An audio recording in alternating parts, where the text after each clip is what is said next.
Bienvenue sur la toile. Aujourd'hui, on fait un petit point sur Marvel et sur cette nouvelle aventure télévisuelle censée annoncer une révolution pour la maison aux idées, The House of Ideas. Ben oui, c'est le surnom donné à la firme aux États-Unis. Et ben autant le dire, des idées, j'en ai pas vu beaucoup dans WandaVision, et dire que j'ai été déçu par cette série est un doux euphémisme. À l'heure où débarque Falcon and Winter Soldier sur le service streaming de la souris, petit retour sur l'odyssée cinématographique de la Marvel et premier bilan sur cette phase 4 qui vient tout juste de s'amorcer.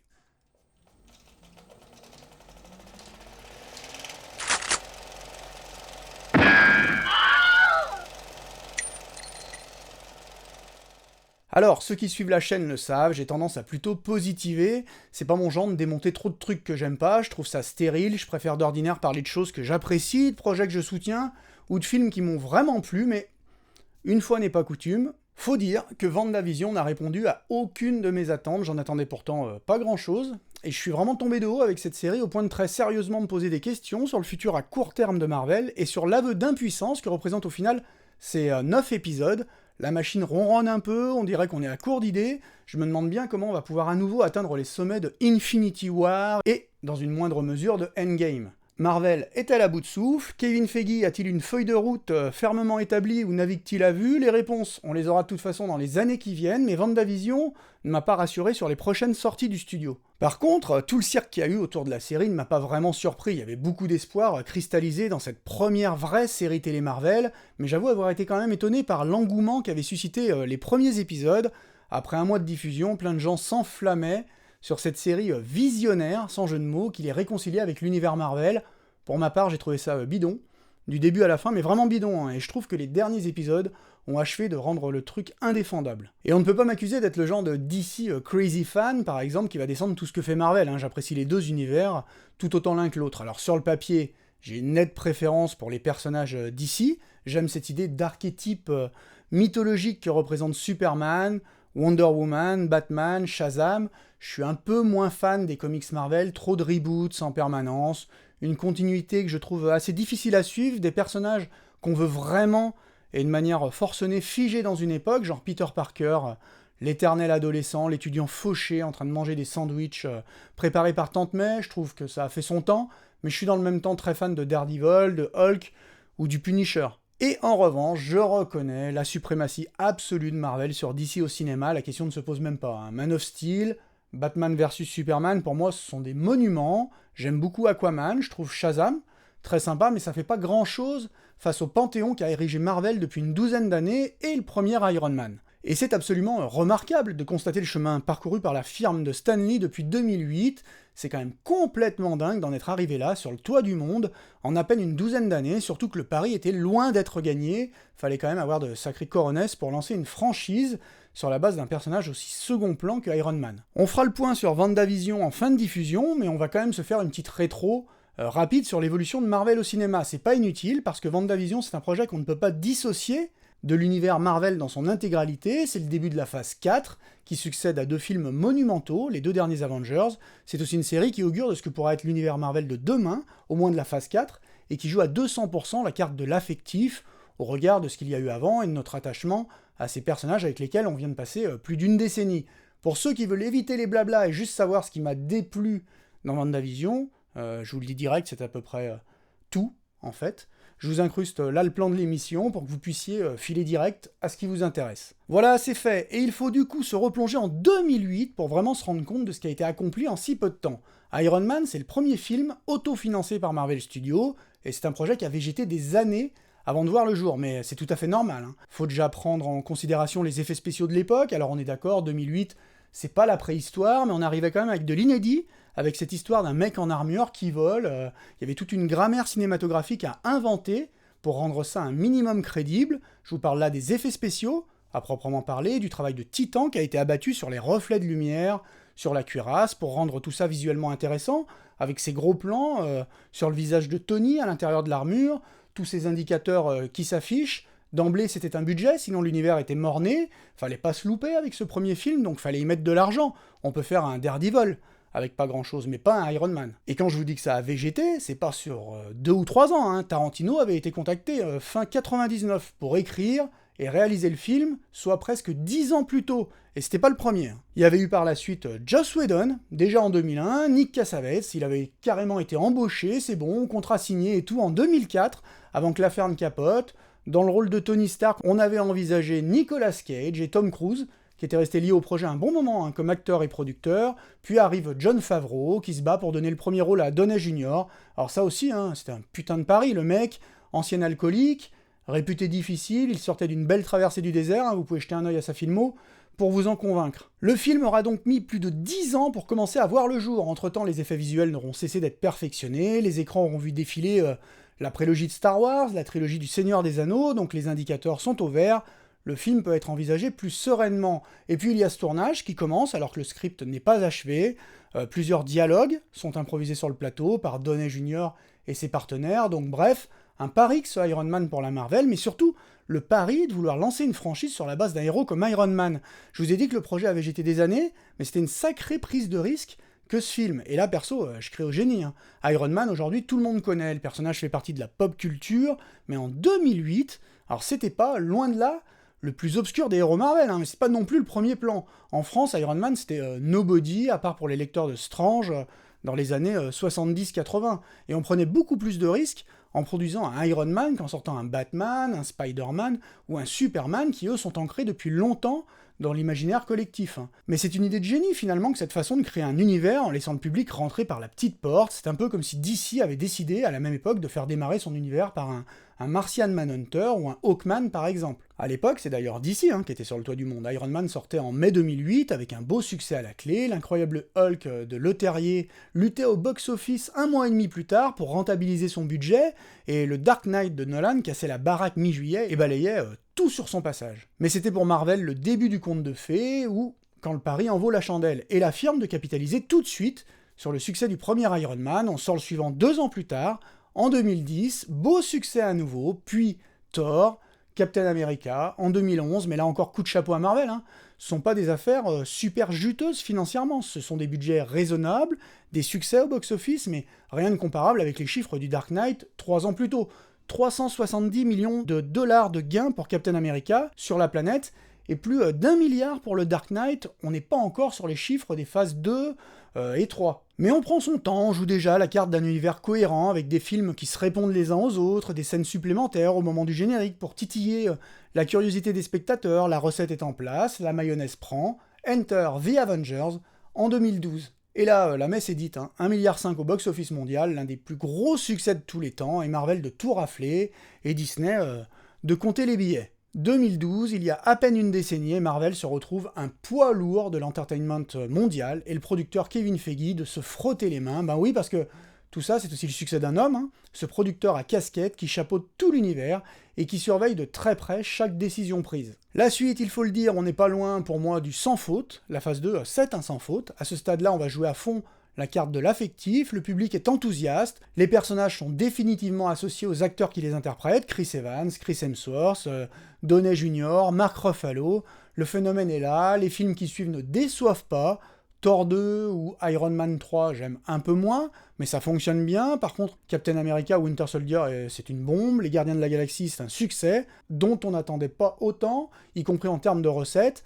Marvel prend des risques, et ça paye pour la phase 2, puis la phase 3. Qui aurait parié un copec sur Doctor Strange ou Ant-Man? Pas moi, là encore des personnages inconnus du grand public, un mec qui rétrécit, vraiment, mais les résultats sont là. Et puis Captain America Civil War, un Avengers qui ne dit pas son nom mais un grand film, Spider-Man qui revient dans le giron de Marvel en 2017, le carton Black Panther en 2018 qui précède Infinity War, puis Endgame, et un deuxième Spider-Man qui conclut cette troisième phase cinématographique, c'est la fin de la saga Infinity.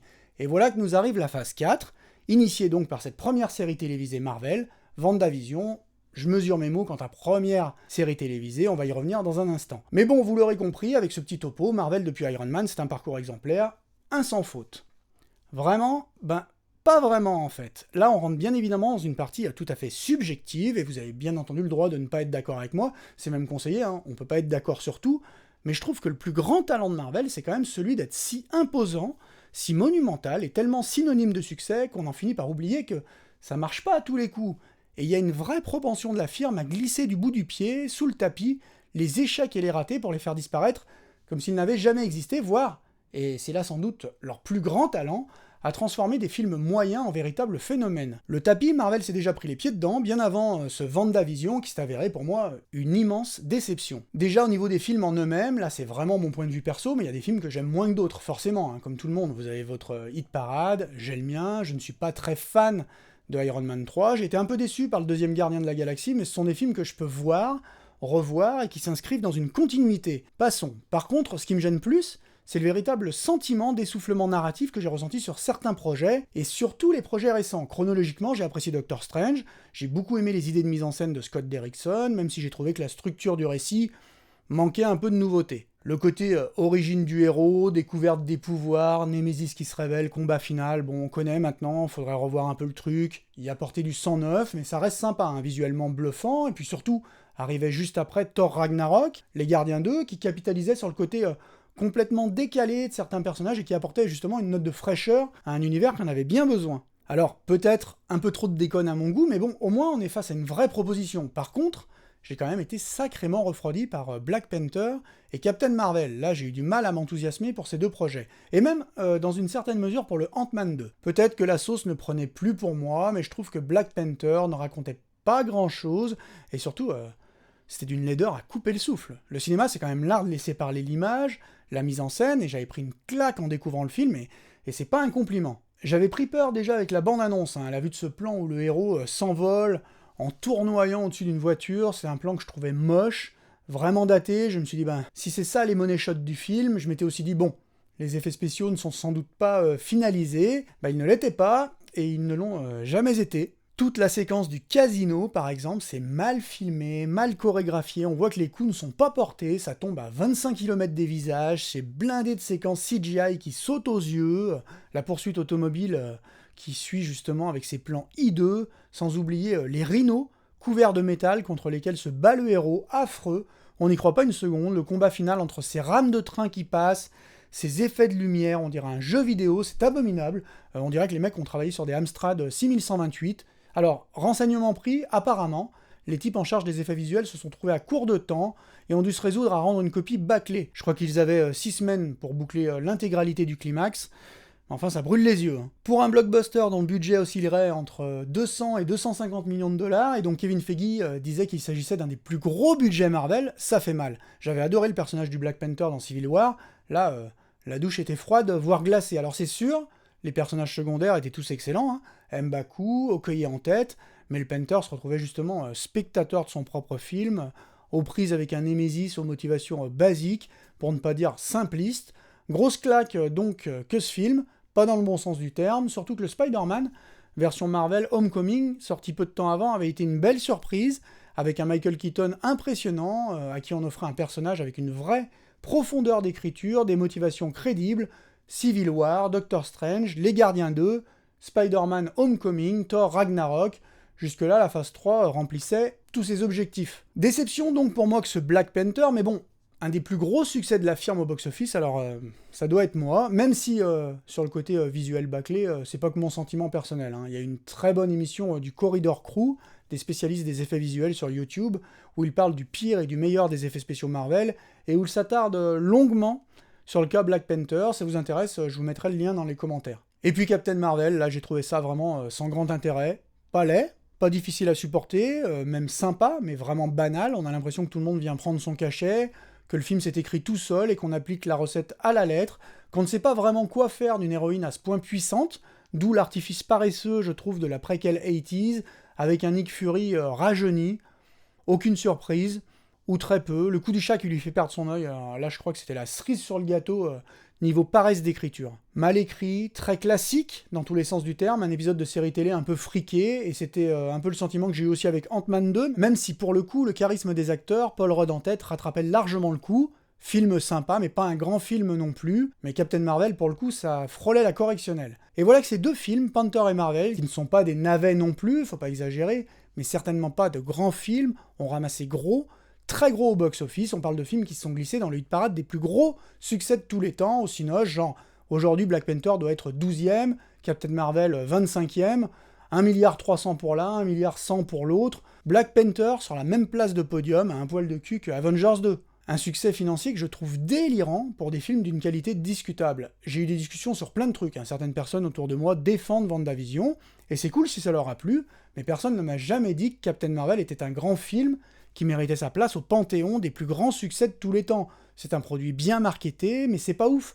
Et je pense que c'est ce genre de succès, juste énorme pour des petits films, c'est pas un Avengers, hein, qui prouve à quel point Marvel est aujourd'hui une marque déposée, synonyme de qualité et de satisfaction garantie. Les spectateurs savent à quoi s'attendre, on va au cinéma, on enfile ses chaussons, on est comme à la maison, on sera pas trompé sur la marchandise, et ça c'est, je trouve, extrêmement pervers, parce que le fait de pouvoir sortir tout et n'importe quoi sous le blason Marvel avec un succès garanti réduit les prises de risque et conforte la firme dans l'idée que tout ce qu'elle fait, c'est bien, et qu'elle ne peut plus se planter. Du coup, je pense que cette absence d'audace dessert la Marvel. Non seulement la manne financière est assurée, puisque le marketing est bien rodé, mais on va du coup prendre encore plus de précautions pour ne pas se hasarder à déstabiliser les spectateurs et continuer à leur offrir la recette. C'est un peu le chien qui se mord la queue. On en est arrivé là depuis Iron Man en affirmant avec conviction une identité marquée, en osant certains projets peu conventionnels comme Les Gardiens, Ant-Man ou Doctor Strange, et on va aujourd'hui faire semblant de jouer la prise de risque, comme sur WandaVision, justement, emballé comme un produit courageux,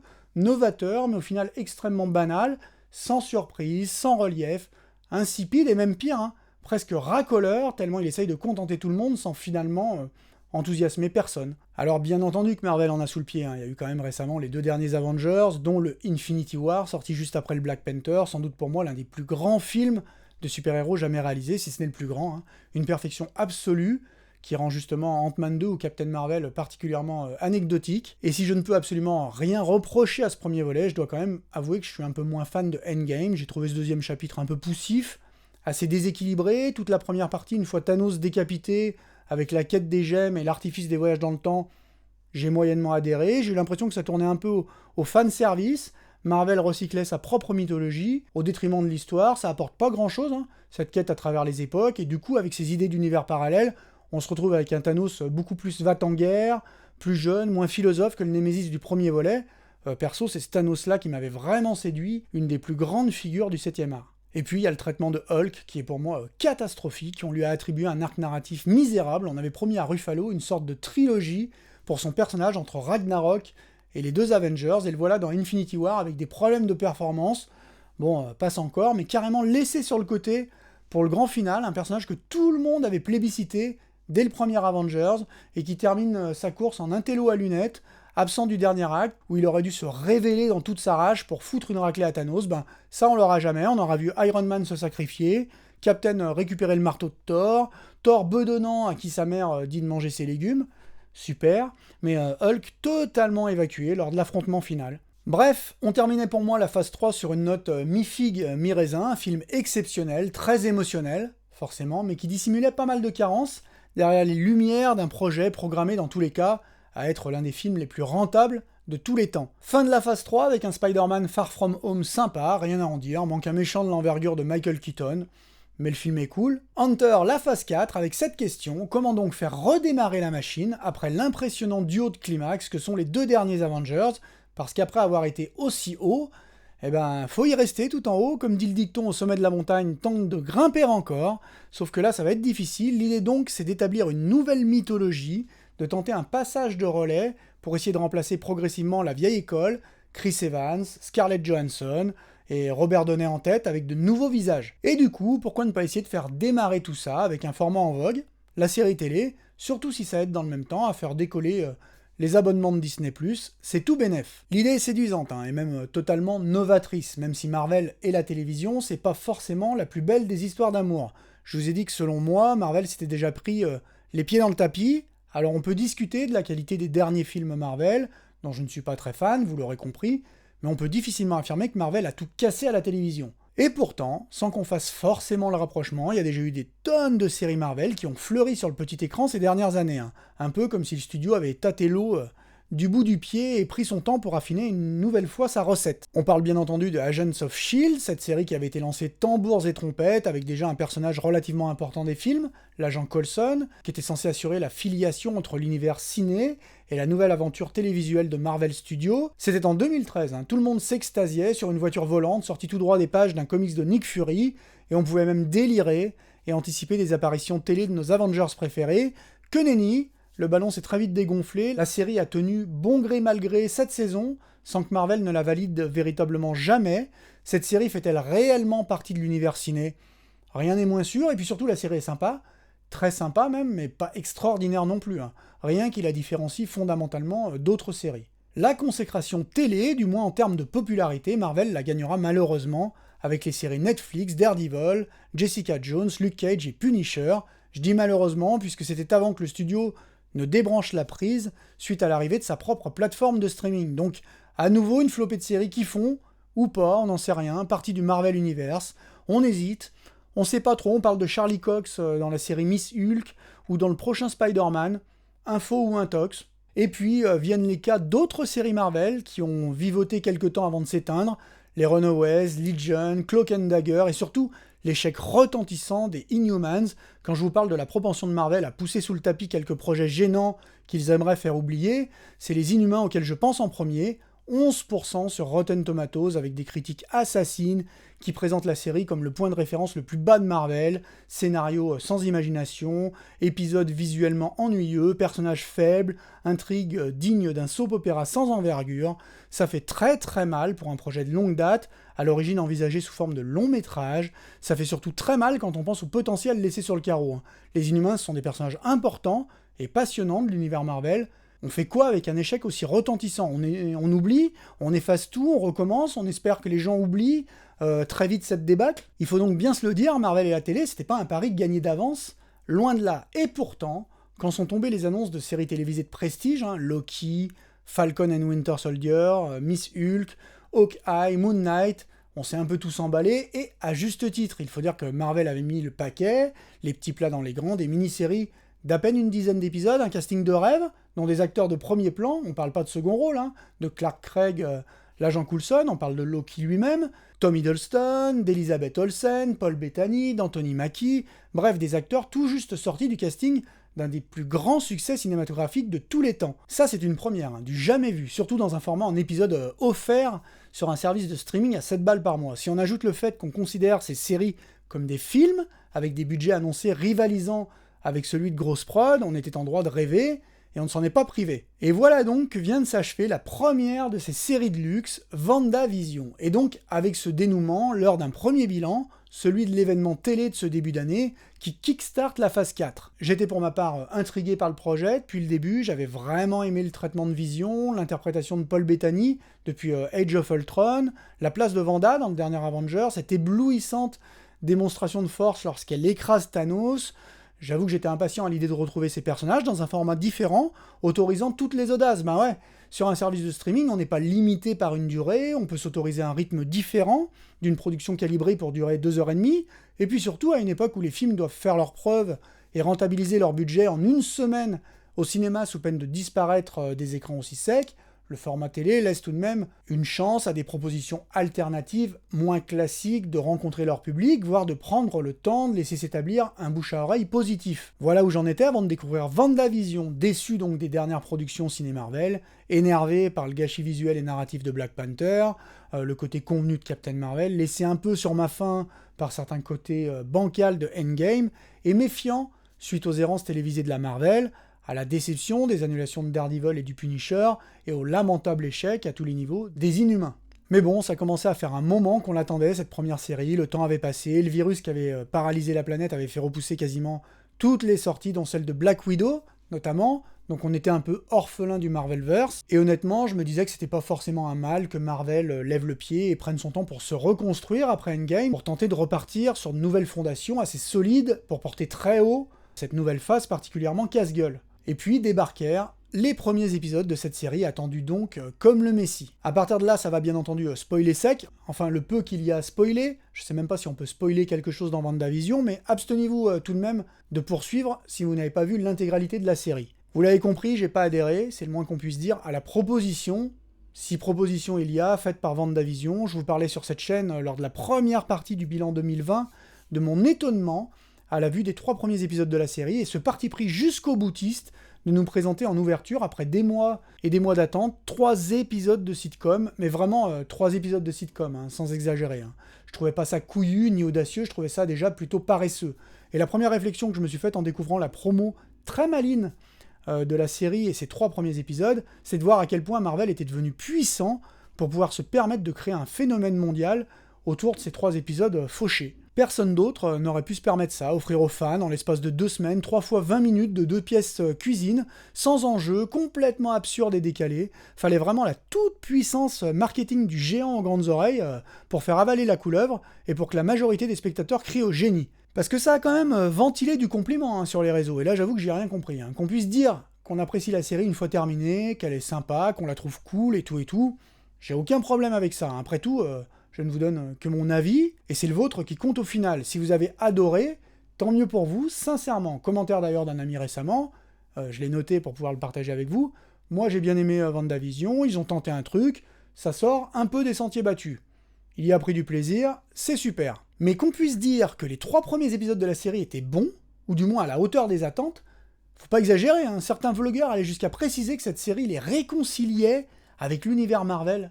Non mais sérieux, 3 épisodes de sitcom?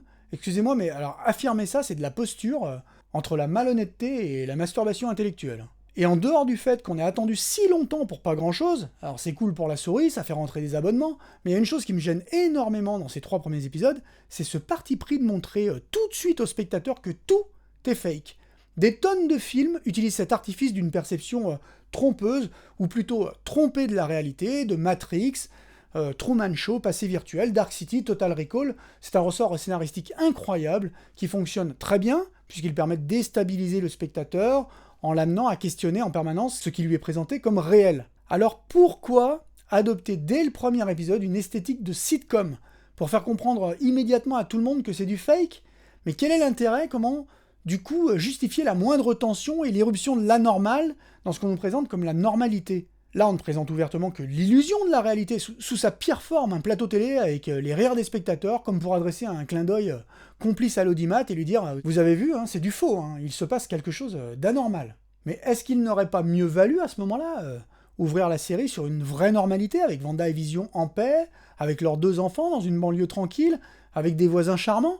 En tant que spectateur, perso, je me serais dit « Tiens, j'ai manqué un épisode, je pensais que Vision était mort, mais j'aurais davantage adhéré à la proposition. Je me serais demandé comment Vision avait été ramenée à la vie, je me serais dit qu'on allait finir par avoir une explication, mais j'aurais du coup apprécié ces petits moments de doute, des instants où je me serais dit « Tiens, il y a quand même des trucs louches qui se passent autour du couple. » Mais bon, ça aurait demandé de la finesse dans le traitement, ça aurait demandé de jouer avec le spectateur et ses attentes sans lui balancer direct une grosse comédie avec des grosses ficelles bien faciles à comprendre. Et mine de rien, cette nouvelle grammaire cinématographique, pensée pour le petit écran, joue contre lui. Au Cinoche, on est limité pour un film Marvel à 2h, 2h20, et là, on est sur du 4h30 d'images à tout péter pour une série Marvel, et donc ça peut permettre aux créateurs de prendre leur temps pour établir un postulat de départ, ou pour prendre des risques au niveau de la narration, mais alors là, du coup, ça donne l'impression que la série avait du temps à perdre pour se retrouver comme ça avec 1/3 des épisodes consacrés à des frivolités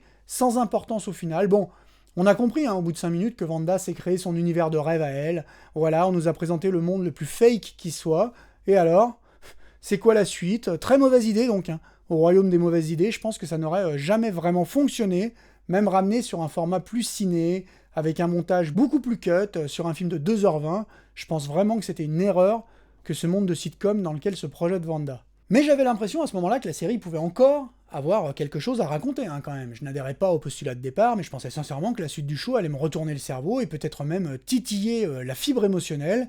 J'avoue que j'étais assez chaud après le 4e épisode, là je me suis dit « Ah, on va enfin plonger dans le vif du sujet, voir de quoi il retourne, sortir un peu de l'illusion, voir un peu l'envers du décor. » J'ai bien vu venir le coup, qu'ils allaient chercher par tous les moyens à donner de l'importance au personnage de Monica Rambeau, histoire d'introduire Spectrum dans le prochain Captain Marvel, ça on l'avait bien compris, mais j'ai quand même beaucoup apprécié le 4e épisode de la série. Franchement, j'étais content que la série prenne son envol, qu'on commence à prendre un peu conscience des enjeux, des retombées tragiques, du sortilège de Wanda, bref, j'étais chaud patate, et bim, le 5e épisode, retour sur du sitcom. 6e épisode, pareil, dans une moindre mesure. Et là je me suis dit mais on se fout de ma gueule, hein. Et même à ce moment-là j'y croyais encore. Et franchement je fantasmais déjà 2 derniers épisodes complètement dingues, qui feraient honneur à ces personnages en leur offrant un climax démentiel.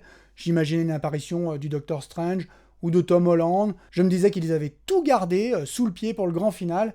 Eh ben, au final, c'est assez simple. Ma critique de WandaVision ressemblerait à la lettre près à celle que je pourrais faire de Black Panther, c'est-à-dire tout ça pour ça. Au niveau scénario, on frise l'encéphalogramme plat, des personnages mal définis, aux motivations ternes comme Agatha, la méchante sorcière, un script qui tient sur une feuille de papier cigarette. Restait à espérer tout de même une véritable fête des effets visuels, et là encore, grosse douche froide que cette série CW, Marvel. Visuellement, c'est pas glorieux, on alterne entre le bon et le moyen, voire le très moyen, mais c'est pas seulement la faute des effets spéciaux sur ce coup, hein. C'est plutôt dans la façon dont les scènes ont été pensées, ou plutôt dont la mise en scène a été pensée, sans aucune imagination. Comme dirait Grand-Papy à l'époque, on n'avait pas de moyens, mais on avait des idées. Ben ici, on a plein de moyens, mais alors aucune idée, hein. La mise en scène de la série est d'une pauvreté hallucinante.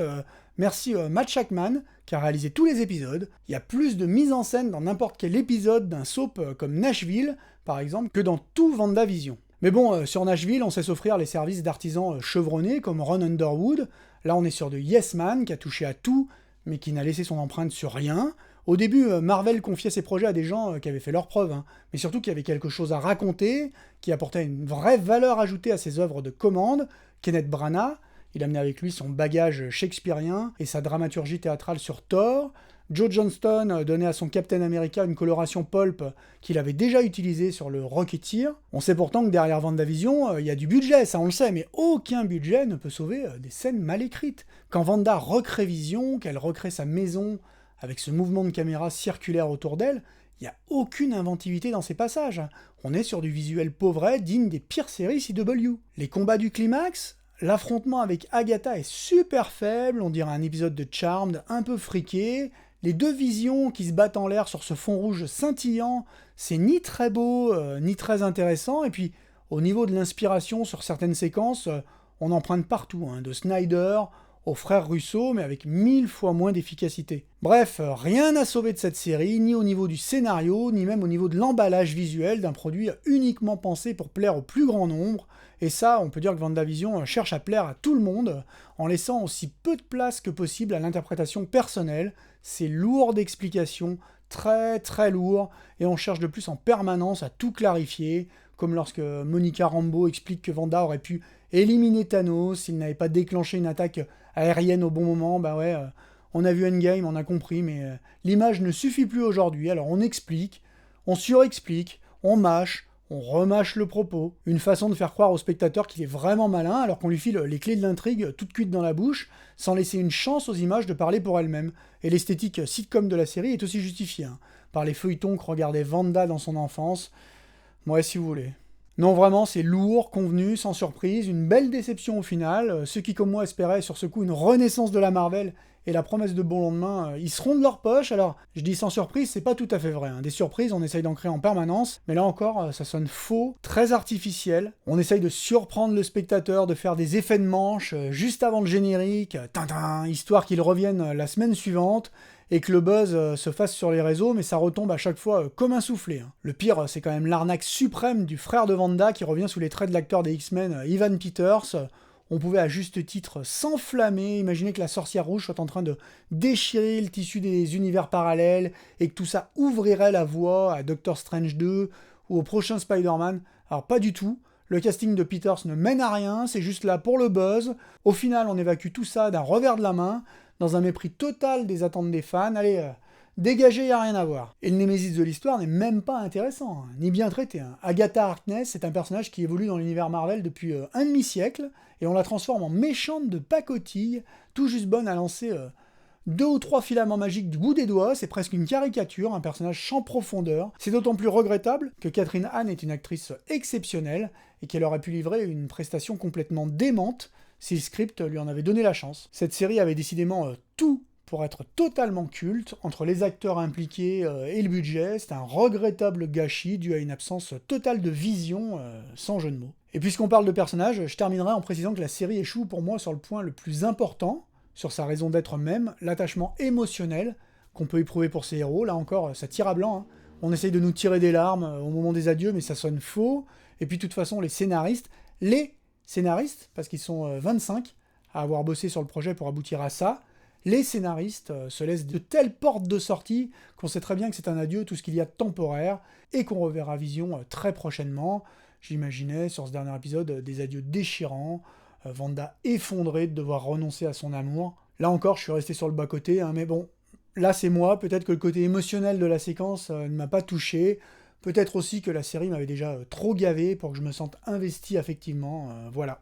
Encore une fois, je préfère le préciser, ce n'est que mon humble avis sur cette série dont je n'attendais pas grand-chose, même si justement, au regard de mes attentes, je pensais pouvoir être soufflé par le renouveau annoncé de la Marvel. Ça, pour être soufflé, j'ai été soufflé. Maintenant, qu'est-ce que je retire personnellement de cette série? Quel bilan je peux faire de Marvel aujourd'hui, au début de cette phase 4, qui s'annonce pour le moins hétéroclite? Pour la faire brève, j'ai un peu peur que Marvel soit à court de jus, du moins temporairement, hein. Marvel Disney, c'était pour le moment une entité que je respectais énormément. J'ai apprécié tous les films des 2 premières phases, j'ai trouvé que ça mollissait niveau inspiration en bout de phase 3. Pour le moment, je suis pas rassuré par cette phase 4, surtout si je prends en considération les vacillements créatifs de la maison mère Disney ces dernières années. Les succès ne viennent jamais vraiment là où on les attend. Pour un Mandalorian qui remplit ses objectifs sur sa 2e saison, on se retrouve avec toute une flopée de projets sans grand intérêt, des adaptations live de dessins animés comme Mulan, des aberrations comme la dernière trilogie Star Wars, tout un tas de projets vite vus, vite oublié. Malheureusement, Kevin Feige ne peut pas être partout,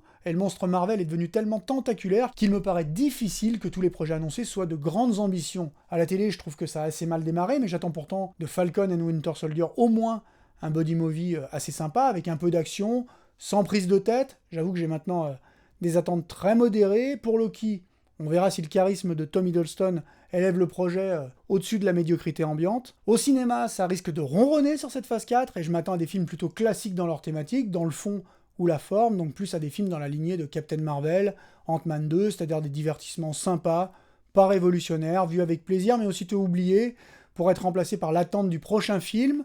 Alors Black Widow, Shang-Chi, Eternals, Thor 4, Ant-Man 3...